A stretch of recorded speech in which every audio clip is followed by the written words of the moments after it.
আসসালামু আলাইকুম রহমতুল্লাহ। আমার ভালোবাসার অঙ্গন, ভালোবাসার স্বজন। তো গতকাল আপনাদের কাছে কিছু বর্ণনা করছি। আজকে সেই ভালোবাসার অঙ্গন, ভালোবাসার স্বজনের দ্বিতীয় পর্ব শুরু করছি।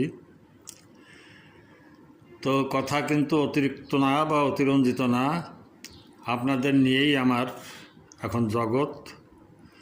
ব্যক্তিগত কিছু কাজ, নামাজ কালাম ইবাদত বন্দেগি, এগুলো সবই নিজের কাজ। তো সামাজিক কর্মকাণ্ড থেকে এখন অনেকটা দূরে আছি। তারুণ্যে যৌবনে শারীরিক আর্থিকভাবে যতদূর পারি সম্ভব সমাজসেবা করার চেষ্টা করেছি।